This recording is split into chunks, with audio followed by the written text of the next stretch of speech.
for the game. It's Grandma Tala, Bare Necessities combined, and a fantastic card. Arguably one of the best cards in the game, but they stuck it in a color combination, which isn't typically played. And of course, Ely's saying, you know what, I'm going to unlock this card and find a way to play it here. Absolutely. And taking it into triple deck, which is one of the things that makes this format so fun. Yeah, and we see things like Lady Family Dog, which is another card that's been really popular since its release in Reign of Jafar, a 3-drop that allows you to play a 2-drop or less for free. And this lady is a 2/2 quest for 2. So that's a really aggressive strategy. We have things like Daisy Duck, obviously a fantastic 1-drop, just questing for 2 with that big bulky 4 willpower. And even things like Anna Braving the Storm. A shout out to Ali Sweet, I know that's one of her favorite cards. And Alice Savvy Sailor, a shout out to Harlan Sweet, one of his favorite cards. So great to see some really spicy cards having a place in the top 8 of the World Championship. And Thunderbolt, Liam, Thunderbolt! Thunderbolt. You will likely see Thunderbolt in this match. He makes a huge impact when he comes down. 7 willpower, Liam! And on turn 3, potentially. It's super, super fun.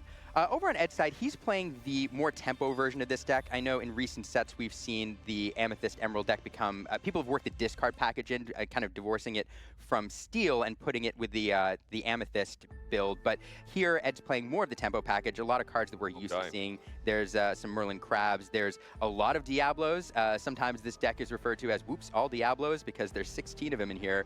And also the 5th Spirit Genie Wish Fulfilled, Ed running those.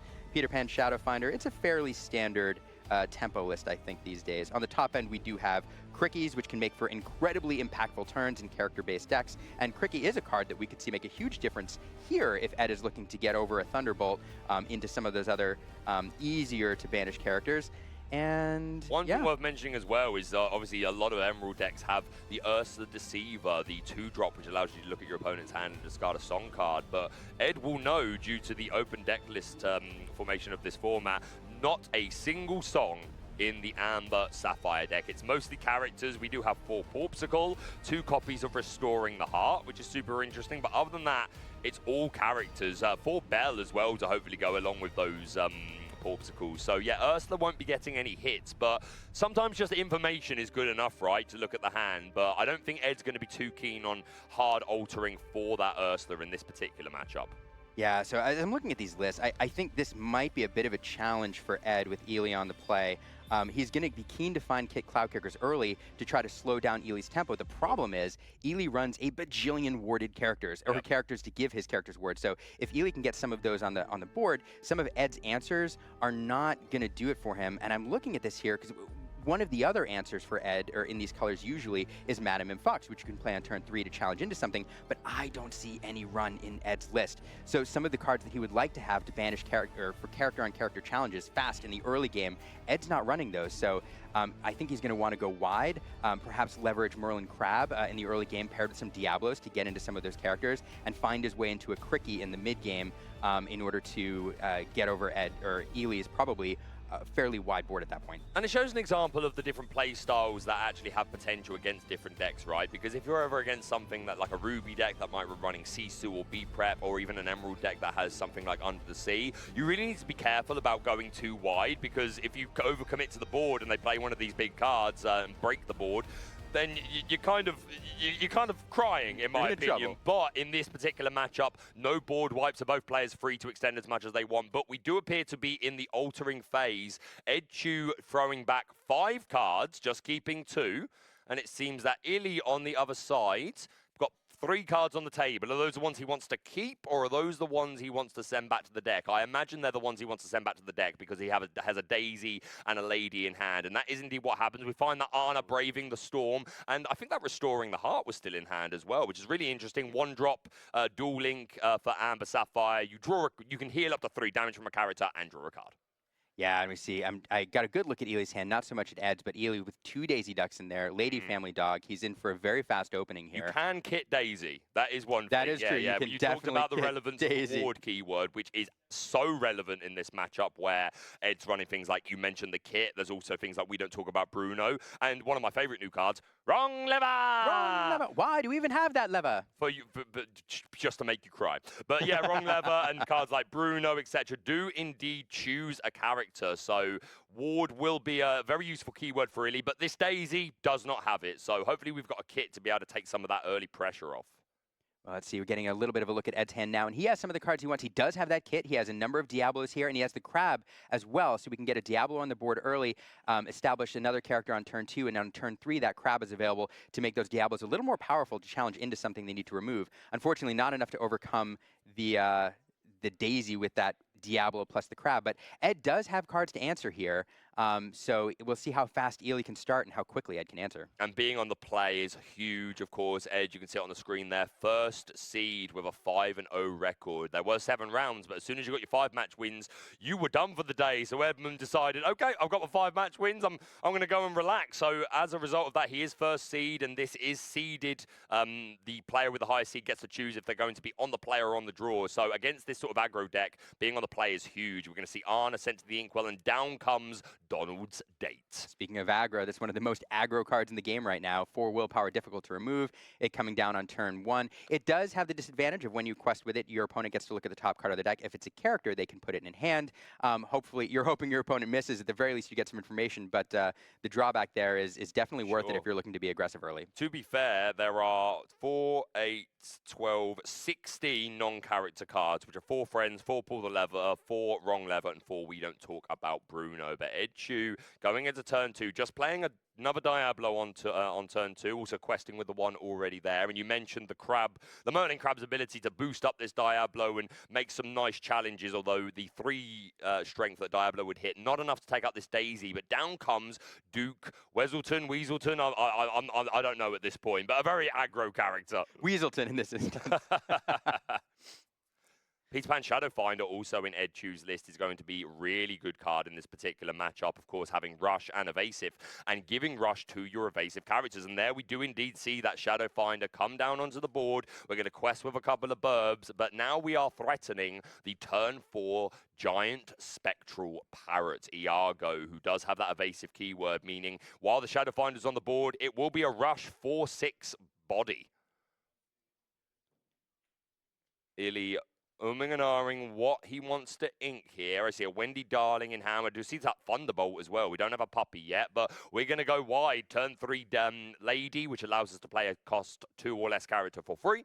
So we're going to play a second Duke Weaselton, and then we're just going to pass. Illy showing a lot of patience here, understanding the threat of the Merlin Crab isn't so bad, but the Iago Spectral Parrot coming down with Rush is huge. So Illy looking for the right turn to turn everything sideways. Yeah, Illy definitely playing a patient game here. He does have that Thunderbolt in hand. It seems his game plan right now, because right now Ed doesn't have anything which can answer his ready characters other than perhaps bouncing with the Cloud Kicker. On turn 5, we'll have Elsa available, which will be very dangerous for any ready characters. But until that point, Illy's hoping to establish that Thunderbolt, that really big bodyguard to protect his characters and force Ed to devote several characters to removing that threat, leaving fewer to challenge his smaller characters.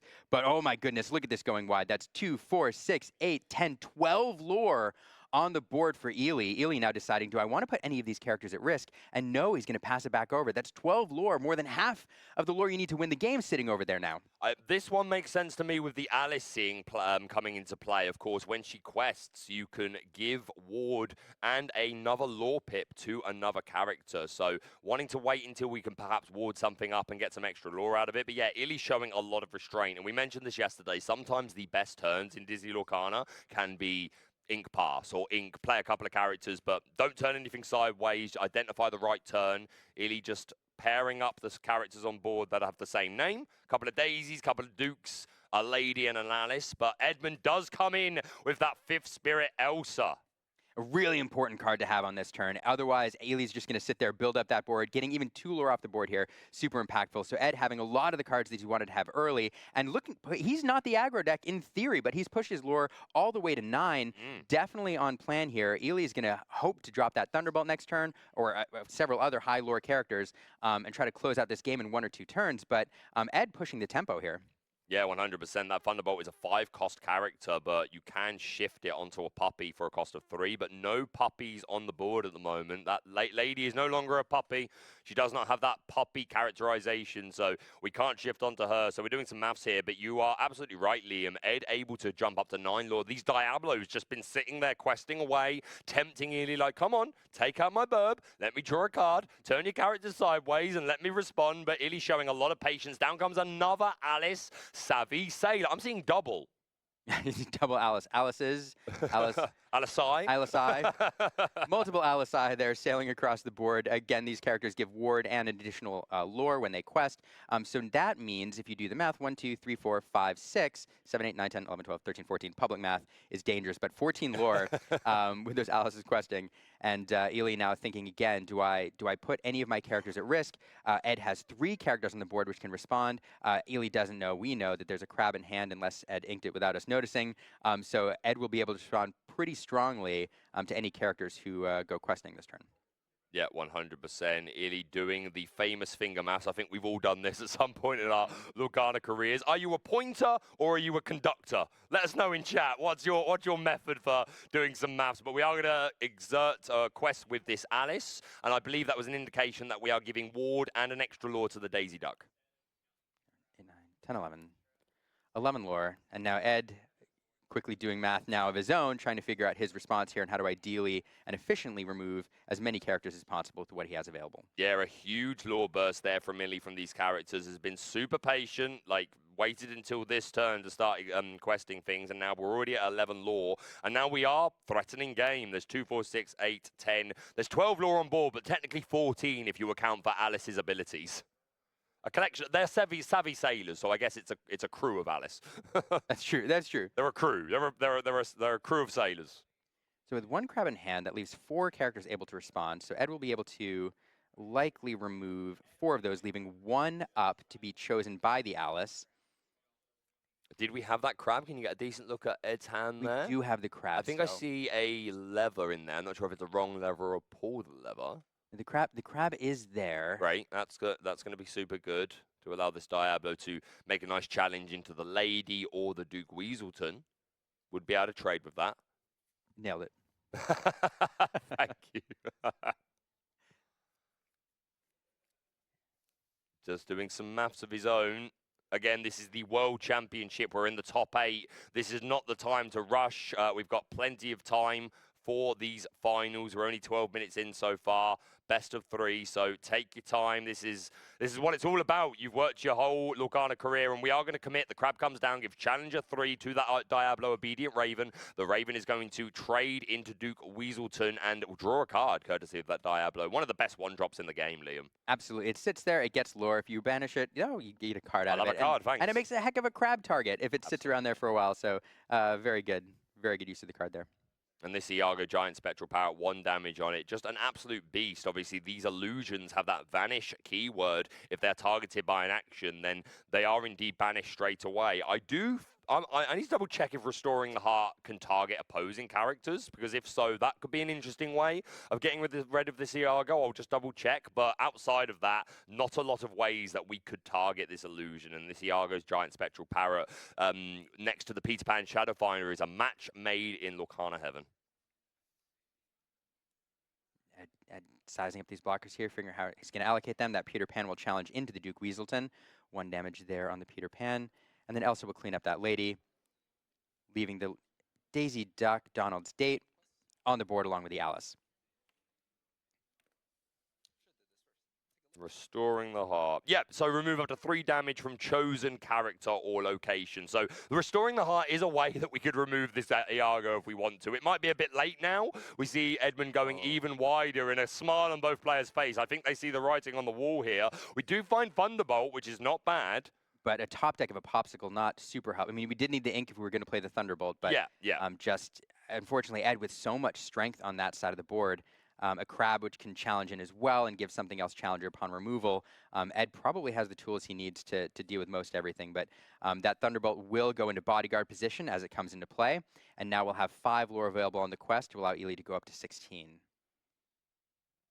Which isn't quite enough. Doing some maths over on Ed's side of the board. 1, 2, 3, 4, 5, 6, 7 lore potential. So we could go to 17. We are going to quest with Alice and Daisy for another 5 lore, I assume, as long as Alice quested first to give an extra lore pip to that Daisy. And you have to go this route at this point because Ed has managed to push his lore total so high. Yep. There's really not a scenario where you can leave your characters upright in order to protect them and wait for further turns to kind of close out the game. If Ed is challenging into Ely's characters to keep him from winning, he's not questing himself, and Ely really forcing Ed to respond here, and that's his way of slowing down Ed from winning the game. We do have that that ability activated off the Daisy Duck. Ed will find a Peter Pan Shadow Finder. Put that in his hand and is back over to Ed for the response. Yep, we're going to draw a card. Either a crab or a wrong lever there, but we found the Peter Pan Shadow Finder off the top, courtesy of the Daisy Duck trigger, and I don't see any reason for us not to just extend as much as we can. We do need to deal with Ely's board, to your point, though, Liam. Threatening game currently, and even, yeah, we're at 14, yeah, so it would be exactly game plus 1 lore for the Alice, so the potential to go to 21, but we need to take out this bodyguard character before we can touch anything else. But if we can just deal with the bodyguard, then we can probably turn everything else sideways and feel pretty confident that we're going to be winning this race. What would be the best way to do that? Maybe something along the line, oh, okay, we're not even going to engage in challenges. We're going to say, lever. There you go, exactly. If there's a pull the lever in your discard, you may put a card at the bottom of their player's deck. But if there's no pull the lever, then it's just return it to their hand, but which is also a very good card. We've seen Mother Knows Best see tentative play for a while, but here we go. The board absolutely cleared up, removing the bodyguard, and that's it. Illy's going to extend the hand, and Ed Chu wins game 1 of this top 8 match of the World Championship on the play, first seed. What a start, Liam. What a fantastic. So here I am saying Ed might have trouble navigating this with the removal options available. Ed showing it's no trouble there, going wide pretty early, gathering some lore, putting himself into that aggressive position and forcing Ely to turn his character sideways perhaps earlier than he wanted to, because Ed was going to threaten game here before too long. Ely not able to find, he loves this line where he shifts Puppy and Thunderbolt on turn 4 in order to protect the characters he has up.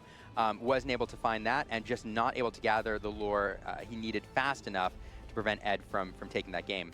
Yeah, the play being a very strong determining factor there, really. Just Ely just one turn too slow, really, to stay ahead in that race. Maybe on the draw, Ed still would have been able to, you know, apply a slightly different strategy to be able to combat the board and slow Ely down. But in this case, Ed does win and is forced to retire the deck that he just played. Emerald Amethyst now will be done for the remainder of this match, and Ed will be switching to Ruby Sapphire. But what's Ely doing on the other side, Liam? Well, it seems, according to the graphics, that Ely has elected to put the Amber Sapphire deck away for the moment and bring out his Emerald Steel deck. This is a deck that he probably hasn't played too much throughout the tournament. Most people are banning Steel, pursuing strategies in their lineups to avoid this really powerful deck, which is one of the best decks in Core Constructed right now, I would argue, one of the few Tier 1 decks. Ely now bringing that out on the play into Ed Chu's Ruby Sapphire deck.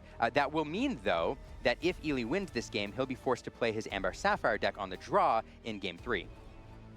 Yeah, so we might see more of that Amber Sapphire and get another chance to see the Puppy shine. But yeah, Emerald Steel, to your point, definitely a deck that has another kind of boogeyman, I guess, in the Lorcana community. Quite often a discard package and running things like the Diablos. We saw Ed utilizing the Obedient Raven in that last match, but will we see a devoted Herald in this particular matchup? Obviously, Ruby Sapphire's strategy here is going to be to ramp as soon as possible. And if you're new to the Lorcana trading card game and you're thinking, what's ramp, Baker? Ramp is just what we use to refer to putting extra cards in your inkwell per turn. So in the Disney Lorcana trading card game, you may ink 1 card from your hand per turn, as long as it has the inkable flourish. But a lot of Sapphire cards in particular have abilities that allow you to put extra cards into your inkwell. So we refer to that as ramping, just accelerating our ink, able to play high-cost characters, songs, actions, high-cost cards a lot sooner. And these Ruby Sapphire decks playing things like Be Prepared, the Big Sisu. So Ed just hoping to zoom to that sort of 7-8 ink threshold to be able to combat the Emerald Steel strategy. And to be fair, a lot of these Emerald Steel cards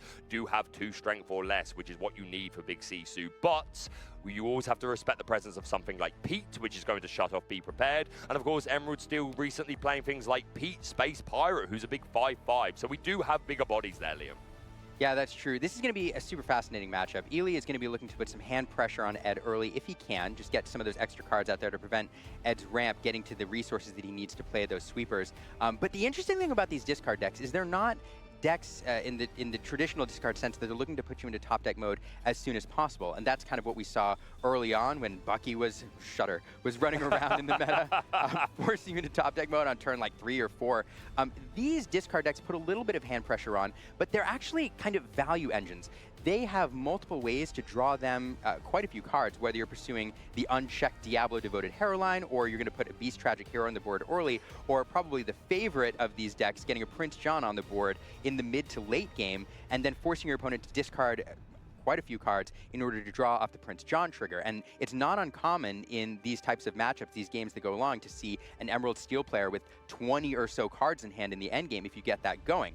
And one of the cards that actually makes this possible now is the recently printed Beyond the Horizon, which has found a really nice home snuggled into these Emerald Steel discard decks. This is a card that allows you to choose any number of players, yourself and perhaps your opponent, force them to discard their entire hand and draw up to 3 cards. Now, you don't have to choose your opponent, but if your opponent has a hand of 7, 8 cards, perhaps your control deck that has managed to draw a lot of cards off of cards like Maurice's Workshop or Popsicles, etc., you're sitting in the end game with 7, 8 cards in hand, and you're playing Emerald Steel, you have a Prince John on board. Forcing your opponent to discard all of those cards to allow you to draw 10 is incredibly impactful. Yeah, Prince John can get an awful lot of value. He's a greedy boy, but I want to draw attention to one card in this Emerald Steel deck list being piloted by Illy, which is the new Maui Stubborn Trickster from Reign of Jafar. He's a 6-cost inkable 4/4 quest for 3, and the ability, when this card is banished, choose one, either do 2 damage to all opposing characters, or you can banish all opposing locations or all opposing items. Now, this could be extremely relevant in this particular matchup. Ed, not lacking in items. We've got Maurice's Workshop, Fishbone Quill, Popsicles, Lucky Dime, all that sort of... Is there a Lucky... Yeah, there's one Lucky Dime. So we could see a lot of value generated by this Emerald Steel Dual Link Maui, and even 4 McDuck Manors in the list. Oh, is it? Are there? Yeah. One thing I want to highlight. Hold on, no, it's 4 Scrooge McDuck Resourceful Miser. Yeah, no manners, but a lot of items that this Maui could have his way with. One thing to know, Illy with a terrible initial draw, a hand full of uninkables, and if he, luckily he found that morph on turn 2 off the top deck to open up that Beast Tragic Hero shift on turn 3, but his opening hand fairly awful without a turn 1 play there. This is one of the openings that this deck does like. Thank goodness he found that morph there, drawing off the deck on turn 2, allowing him to unlock this beast. This beast will quest for 2 and give him some extra draw and kind of force a response from Ed, but without that, Illy would have been in a very rough spot. You are absolutely right. That is not the sort of hand you want to see in the World Championship. But yeah, that turn 3 shifted beast is absolutely huge. And Illy, again, this is open deck list. They reviewed each other's lists. Edmund on the item build of Ruby Sapphire. If this was like a DK piece, a shark build, you might be scared of maybe rush characters like Super Goof, although we're only going into turn 3. So this is a pretty safe quest from the beast here. And Illy's stuck with those 2 Let the Storm Rage on in his hand. They're uninkable. They're kind of bricks in his hand right now. Not a lot of good targets in the early game, usually from Ed Chu, unless he plays a Tipo or puts a Bell on board to allow you to target and draw another card. But those 2 cards are fairly useless for him right now. Yeah, Illy really wants to see Ed play a character here so that he could storm it.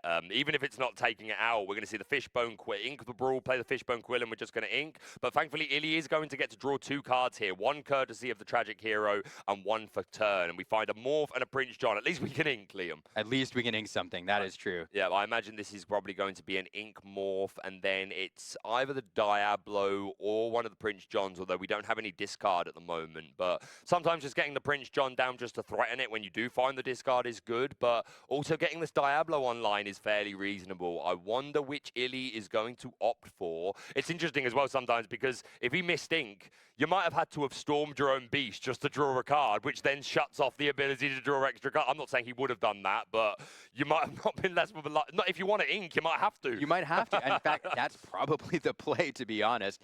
Illy electing to go with the Diablo here. He won't be able to use his ability this turn. It only works when it's exerted. But when it's exerted next turn, he'll get to draw a card each time Ed draws a card on his turn. But with this Fishbone Quill, we can now ink up to 6 this turn. We are going to pay 1 for Vitalosphere, and then we're going to play down Scrooge McDuck Resourceful Miser. Really fascinating card. You may exert 4 items to play it for free, and then you can look at the top 4 cards of your deck and choose an item to go into your hand. And Scrooge does find that Maurice's Workshop, the engine that really gets this all going, and then the Brawl for the Diablo. Pretty nice start from Ed.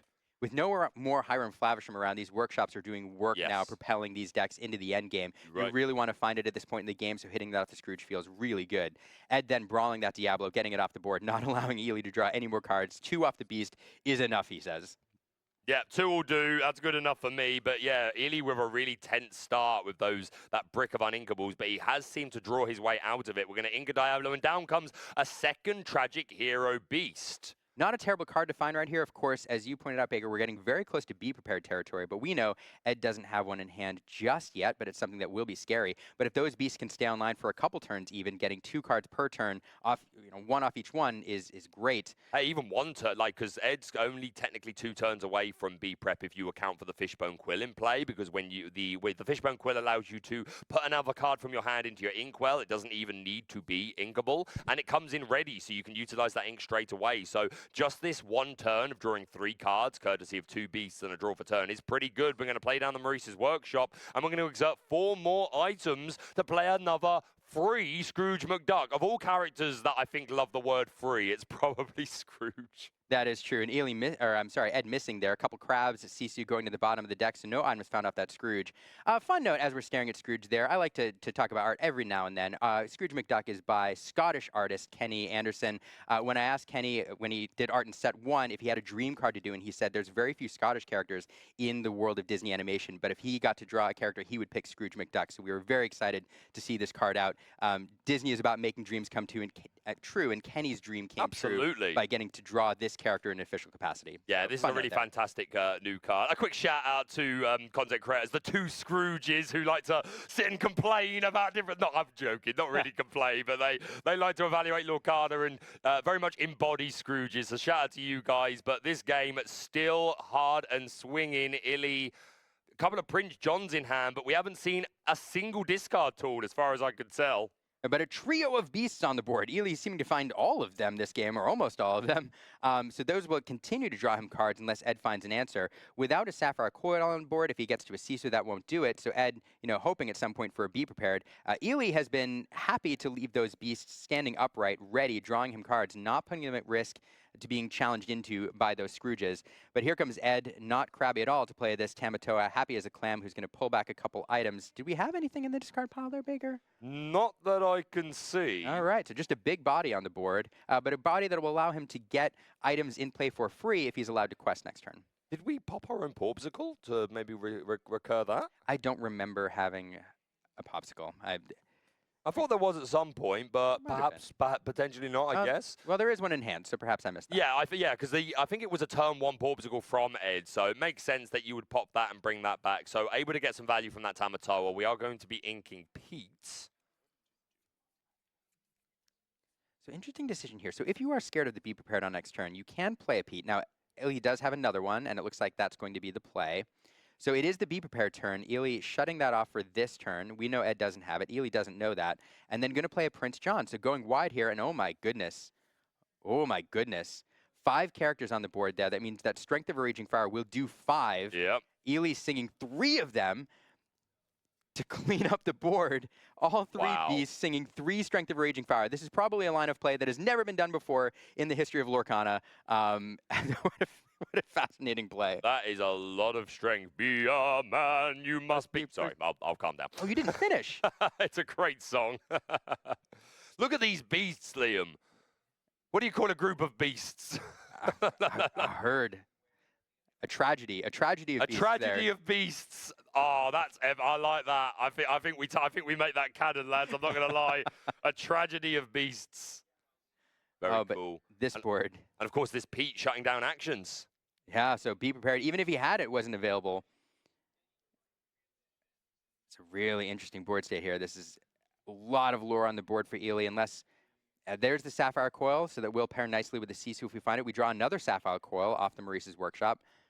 And we do have that Bell in hand as well, which we can play for free by banishing an item, but a very scary wide board for Illy. You've got to think that Ed is just waiting for the be prepared turn. He has some time. Illy only at 2 lore and drawing four cards. 1 for turn and 1 for each beast. That is incredible, especially considering the uninkable heavy hand that we started with. So Illy has done this. It was the story of the turn 3 beast, right? The shift onto the morph, and since then we've just been able to snowball and really just take control completely. But Illy, I think, has got to be reading the B prep here. Edmund just playing down a Sapphire Coil, not doing a whole lot other than playing items, so that's pretty readable. But does Illy have another Pete? He doesn't. Does have some discard now, though. Oh, so here it is. There's the second Prince John. And I think we're going to hear a sudden chill. I would imagine. I think so. There it is. Pete giving his best rendition of 101 Dalmatians, Cruella de Vil. Oh, you always leave me hanging. I'm ready to come in. Yeah, you just go, brother. That's okay. I just go in. Just go, yeah. So Ed being forced to discard a card. Illy gets 2 cards off those Prince John triggers. Beast now, as you we get these storms out of my hand. Beast singing Let the Storm Rage On, doing 2 damage to Pete to allow Illy to draw a card. We do find an Ursula Deceiver there. That's a card that can pick Be Prepared if you manage to shut it down for a turn. Yep, so we do have options to try and make sure that we keep our board. Yep, and we don't even have it, Ed. Sometimes, like, you don't have to have it, right? If your opponent is respecting it, then that's sometimes enough. You know, Illy kind of telegraphed that he might have it by not committing to the board, but Illy taking a look at the hand, not a B prep in sight, a Vision, a Sapphire Coil, and a Vitalosphere, so not even anything that this Ursula Deceiver can snipe away from the hand. But this Vision of the Future might help us find the Be Prepared this turn. And that would do it, because you can ink for turn, you can ink again with a Fishbone Quill, so Visions of the Future plus Be Prepared would do it. Illy now, again, using sudden, or Let the Storm Rage On.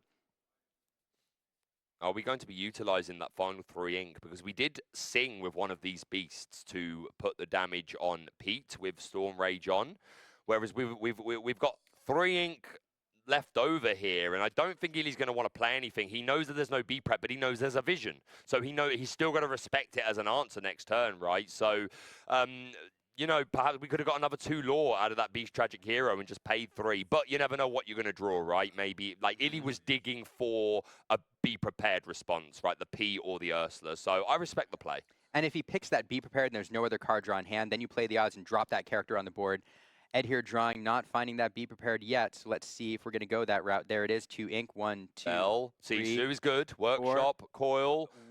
Okay, well, Sisu is still pretty good, and that is going to be the card that Edmund is going to pocket, and Vision allows you to put the rest of the cards on the bottom of the deck in any order. Sometimes can be relevant, especially if you're playing against whole new world decks, right? It's pretty good, but unfortunately, we had, I think, just the right amount of ink to get to the Be Prepared, the 7 ink with that Visions. I don't think we have enough to get to 8. Oh, we can Fishbone Quill up to 8. 1, 2, 3, 4. Yep. Okay, 1, 2, 3, 4. Okay, there it is. Yep. Yep, there it is. This Sisu is going to come down, wipe away the Prince Johns, the Ursula Deceiver. Because of the Sapphire Coil. Yeah, Sapphire Coil targeting the beast, lowering the strength. So a huge Sisu off of that Vision of the Future. But to be fair, there are 4 Sisu in the deck, and I believe also 4 B prep. Is it 4 B prep? Hold on, is he even playing B prep? Oh my goodness, guys! We've just assumed there are no Be Prepared in Edmund's deck. Okay, that's our bad. That is absolutely our bad, guys. That's sometimes just assumptions that you make, right? But that's another layer of psychology, because you're always going to assume that the Ruby decks are going to have Be Prepared, right? That is fascinating. And these deck lists are open. Now, Illy may have chose to play that Pete anyway for a variety of reasons, but you saw Illy play around that Be Prepared as if it was there, dropping that Pete on turn before Ed got to 7 ink. Ursula coming down now, taking a look, seeing Ed just has that Sapphire Coil left. Yeah, that is fascinating. Again, apologies to the audience that we didn't notice that sooner. There are certain cards you just assume that you're going to see. So, yeah, no Be Prepared. And Illy is open deck lists. But, again, most players would be playing it, right? And this is game 2. Maybe forgot for a moment that there aren't any Be Prepareds in the deck. I'm not sure. Nonetheless, we are relying completely on these Sisu-empowered siblings. That's crazy. But here, this is kind of the game state that you expect to see in this deck and in this matchup, honestly. Illy now, with not a full grip of cards, but 4 or 5 cards in hand, plenty of ways to draw cards available. Still, he has that Diablo in hand, that Beast drawing him an extra card each turn. And Edmund, using a lot of his cards for ink off that Fishbone Quill down to 1 card in hand. Ely putting just a little bit of discard pressure on as well. But it's back over to Ed. Off the top deck, we'll find a Sail the Azurite Sea. It's a card that'll allow him to find another card. Yep, Sail obviously providing fantastic ramp to help you ink additionally, and just drawing you another card. Just very powerful. We're going to pop 2 Porpsicles, and that very much telegraphs the following play. We're going to exert 6 ink and play Happy as a Clam. I was a drab little crab once. Come on, Liam. I don't know that one. Fair enough, but nonetheless, this Tamatoa is going to come down, recur 2 items from the discard, a couple of Porpsicles, ice cream for everybody, Liam. And this Tamatoa does have an additional ability when he quests. You can play an item for free, and there are indeed Lucky Dimes, Maurice's Workshops, and the such like in the list. So a lot of value on the table can be generated from this Tamatoa. Yeah, Edmund not too crabby to find that off the top deck there. This is one of the cards that he wants to see at this point in the game. So establishing that, it's back over to Ely.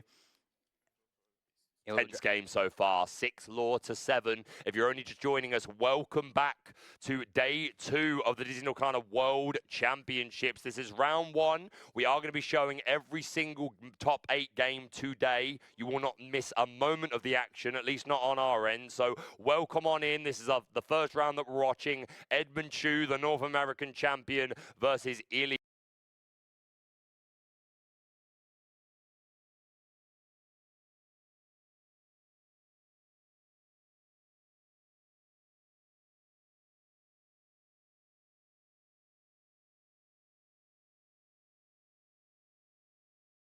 The DLC champion from Bologna. Game 1 went to Ed, and now we're in game 2 watching Ruby Sapphire versus Emerald Steel, and it's been a slog so far, Liam. Yeah, it has been a slog so far. What a fantastic match. And this one just taking... This is exactly how I expected this match to go long, with each player managing to get a fairly decent part of their script going here. Ely with a rough early game with his initial draw, but managing to find his way back into it. Now shifting this Diablo onto the Morph, discarding the Baboom, challenging into the Sisu. That Diablo will be online this turn. And back over to Ed for the response. Now, Ed will draw a card. Ely will draw a card with him. And find that 4th Beast Tragic Hero. We've got the full set now we've seen this game. There we are. A full house of beast tragedy, a tragedy of beasts, as you put it. I like that, Liam. I think we're shipping that. There's a tragedy of beasts. The Tamatoa, happy as a clam, is going to go on a little quest, taking us up to 10 lore, and we could play an item for free round if we have one. Let's get our lore down first. Players operating the on-table iPad to help us showing the lore on screen, but also keeping notes themselves, which is very intelligent. I think we're going to be playing a free Maurice's Workshop, courtesy of this Tamatoa. I think that's what Ed just... Yep, it is indeed a workshop. We're going to play that for free, courtesy of the Tamatoa's ability. We're going to draw a card, courtesy of the workshop, which allows you to draw a card whenever you play an item, if you pay 1 ink. And Ely drawing another card, because that Diablo continues to be exerted. That Diablo may not be around for too long. Ed finding a Sisu off the top deck. There it comes down, taking that Diablo, wiping the whole board paired with the Sapphire Quills. That is absolutely brutal. Oh, man, what a turn. Ely has drawn so many cards as well off of these this tragedy of heroes. We've had a couple of triggers of the Diablo, so Ely has really dug and does have more resources, but that is such a board-breaking play. The Sisu coming down, wiping out everything. The Sapphire Coil obviously able to reduce the strength of a character by 2 when you put a card into your inkwell, and they do stack. So that's why the Beast Tragic Hero was also removed, courtesy of Sisu's ability, which well, it doesn't target, but it removes characters with 2 strength or less. Doesn't target quite specifically, important for getting around the ward keyword. And down comes the Tamatoa, so shiny. That's true. So we have both Tamatoas here on board. The medium Tamatoa, the big Tamatoa. Let's not forget about Drab Little Crab. Baby Tamatoa off an Emerald. Never sees play, but he's still there. I do love that, though. That's one of the best things about Lorcana, right? Is because you never see the drab little crab in the film, right? It's just mentioned in the song. Yeah. So the fact that the artist, the Lorcana dev team were like, okay, well, let's see what that looked like. Absolutely, I'm so in love with this game, man. But this So Shiny Tamatoa is super good on play and on quest. You can return an item from your discard to your hand, and even more. He loves an item, does Tamatoa. All of them do, to be fair, but this one in particular will gain 1 more lore for every item that we have in play, and we do have a lucky dime that has been found courtesy of the new Scrooge Resourceful Miser. Our Sisu's going to go on a quest that's going to take us up to 13, Liam, and I do believe we are threatening game at this point in time because we have the lucky dime in hand. 3, 4, 5, 6, 7. Even without the dime, we are threatening game, Liam. I think this might be over. This is pretty much all the parts of this deck on the board right now. We have both crabs. We have the dime in hand, Scrooge McDuck, all of the pieces here with all of the item synergy. Yeah, it's going to be hard for Ely to come back with this. He does have a couple Brunos. We can sing and send some of those characters back to hand, maybe stall this a little bit. The Storm on the Tamatoa, just drawing another card. I think Ely sees the writing on the wall. You can see the facial expression, and he extends the hand.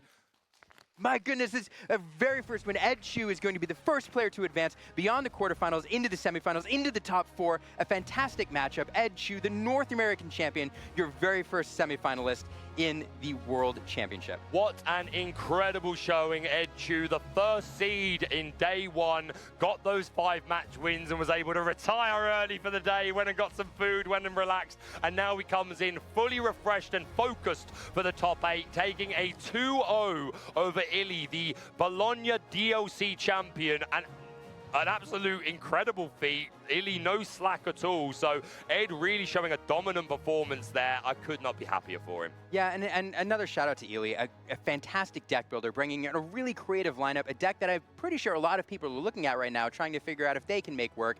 This Amber Sapphire build is really innovative, a fantastic performance, well done, navigating to the top 8. And for Ed, I mean, those were 2 challenging matchups. Both times I looked at them and I said, I think Ed's going to have a difficult time navigating his opponent's deck. First, that really aggressive war deck on the play, Ed taking that down, and then that discard deck with Ely on the play again into that item deck. So a